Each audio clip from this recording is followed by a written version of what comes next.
दूसरे दलों के लोग भी अब ये कह रहे हैं कि अब भारतीय जनता पार्टी पे ही हमें विश्वास है। 1000 वोट कहता था कोई 40,000, तो 11,000 मिले हैं, तो समाज पूरा नहीं उतरा ना। खाद बांटी गई, डीएपी का भी दिया गया, बच्चे पढ़ गए हैं, पढ़े लिखे बच्चे की वैल्यू है और उन्हीं को नौकरियां दी गई। राम भाई साहब, मैं थोड़ा जंगला लाता चुका और गाँव में हमारे साथ रवि जी जुड़ चुके हैं। रवि टक्कर एक जाना माना नाम है, समाज सेवी है, हमेशा समाज सेवा के कार्य में जुड़े रहते हैं और भाजपा के बहुत से पदों पर भी रहे हैं। तो नमस्कार रवि जी। नमस्कार जी। रवि जी, हम आपसे जानना चाहेंगे भाजपा आने का मुख्य रूप से कारण क्या है? बिना पर्ची बिना खर्ची के जो सरकार ने नौकरियां दी हैं, इसकी अपेक्षा बच्चों ने, जो युवा वर्ग था, ज्यादातर बीजेपी पे भरोसा किया है और भारतीय जनता पार्टी को वोट देके पुनः सरकार बनाई है।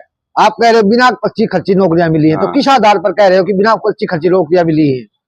क्योंकि आप पूरे हरियाणा में देख लो, सीएम साहब ने एक वादा किया था कि जब भी मैं शपथ तब लूंगा 25,000 बच्चों को ज्वाइन कराऊंगा। 25,000 बच्चों को ज्वाइन कराया और किसी से एक पैसा तक नहीं लिया। और उससे पहले जितने बच्चे लगे हैं, चाहे मनोहर लाल जी के टाइम से लगे हैं, मनोहर लाल जी ने चलाया था भाई हम बिना पर्ची बिना खर्ची के बच्चों को रोजगार देंगे। तो पहले तो क्या था, पुणे की जो पहले की सरकारें थी, उनके तो रेट थे 7 लाख, 8 लाख, 10 लाख, 15 लाख रुपए।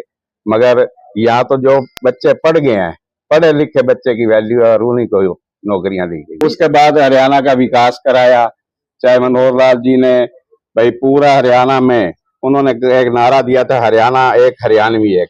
पूरे हरियाणा के अंदर, जो हमारे दक्षिण हरियाणा में चले जाओ, जहाँ आज तक वो मैं 2-3 बार महेंद्रगढ़ और इसके आसपास के गाँव में गया हूँ, वो लोग यूं कहते थे कि हमारे को तो पता ही नहीं नहर क्या होती है, नहरों में पानी क्या होता है। तो मनोहर लाल जी ने पूरे हरियाणा में पानी दिया।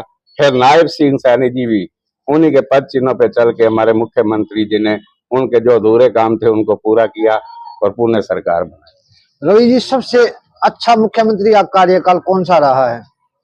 सबसे मुख्यमंत्री बीजेपी का ही रहा है। कौन से मुख्यमंत्री का? भाई मनोहर लाल जी का रहा है, अब नायब जी का रहेगा आगे। मनोहर लाल जी अच्छे थे, नायब सैनी अच्छे हैं? दोनों ही अच्छे हैं। दोनों अच्छे हैं। दोनों ही अच्छे हैं। अभी जैसे बात करें यहाँ आवल गांव की, तो आवल गांव में क्या क्या समस्या है और किन समस्याओं को लेकर आप संबंधित विभाग के पास जाने वाले हो? आवल गांव में एक तो हमारे तालाबों की सफाई नहीं है। यहाँ एक पीलिया वाला तालाब है और वो एक धार्मिक स्थल है। लोग बहुत दूर दूर से आके यहाँ स्नान करते हैं। जिसको पीलिया हो तो पीलिया का रोग ठीक हो जाता है।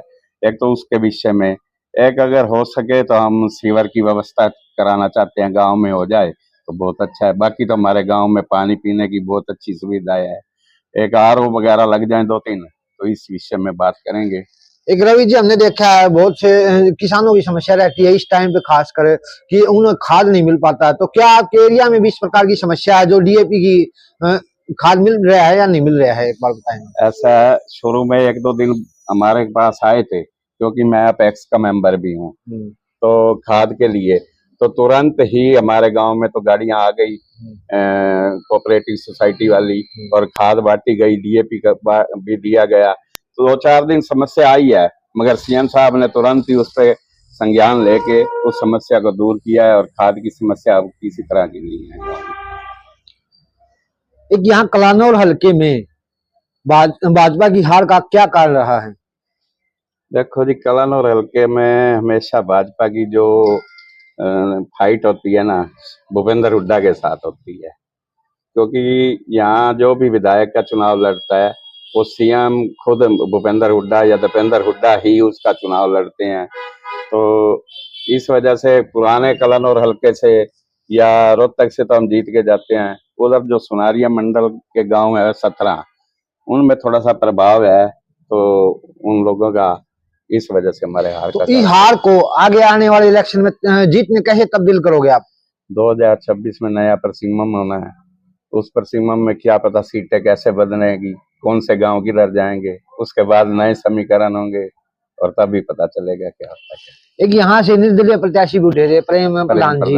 तो क्या हार का ये भी कारण हो सकते हैं कि एक निर्दलीय प्रत्याशी का इस प्रकार 3 मुकाबले हो जाना, एक तरफ कांग्रेस एक तरफ भाजपा, वहीं तीसरी तरफ बात करें निर्दलीय प्रत्याशी के रूप में, क्या ये भी एक कारण हो सकता है?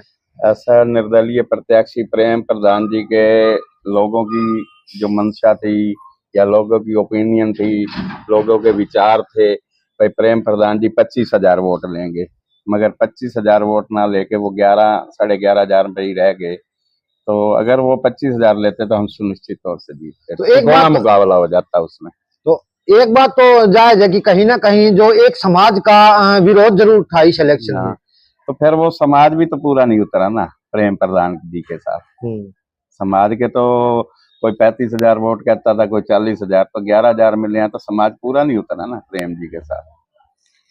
अपनी तरफ से मुख्यमंत्री और सरकार तक क्या संदेश पहुंचाना चाहोगे? हम तो यही कहेंगे भाई, मान लो हमारा विधायक हार गया है तो कोई बात नहीं, जो दूसरे विधायकों में, दूसरे क्षेत्र में, मंत्रियों में जो जीते हुए विधायक या मंत्रियों को ग्रांट मिलती है, वो कलानौर क्षेत्र में मिलनी चाहिए, और कलानौर का विकास हो। कलानौर का विकास होगा तो आगे लोग, हम भरोसा करेंगे भारतीय जनता पार्टी पे, और यहाँ से विधायक को भी जिताएंगे। भाजपा का परिवार बढ़ाने के लिए अब क्या प्रयास करने जा रहे हो? भाजपा का परिवार बढ़ाने के लिए जिस तरह सदस्यता अभियान शुरू हुई है, तो यहाँ लोग दिल लगा के लगे हुए हैं सदस्यता अभियान में। दूसरे दलों के लोग भी अब ये कह रहे हैं कि आप भारतीय जनता पार्टी पे ही हमें विश्वास है, और वो भी हमारे सदस्य बन रहे हैं। तो भाजपा का परिवार तो बढ़ ही रहा है, और भी जो लोग हैं, मान लो किसी कारण हमारे से नाराज हैं, तो हम उनको भी मना के अपनी पार्टी में लाएंगे, और आगे हम विधायक भी बनाएंगे और सांसद भी बनाएंगे भारतीय जनता पार्टी। अपनी तरफ से हमारे दर्शकों को क्या संदेश देना चाहोगे? मैं तो अपनी तरफ से यही कहूंगा भाई, भारतीय जनता पार्टी में विश्वास करके, और आगे जो भी जिन मुद्दों के लेके भारतीय जनता पार्टी आगे चल रही है, वो हमारे पूरे हिंदुस्तान के लिए, चाहे राम मंदिर का मुद्दा था, उसको भी उन्होंने सफल किया, धारा 370, 35 से सब विचारों पे भारतीय जनता पार्टी में जो वादे किए हैं उसे निभा रही है। अब आगे जिस तरह माननीय मुख्यमंत्री जी ने महिलाओं के, हमारी माताओं के लिए 2100 रुपए की घोषणा की है, वो भी देंगे।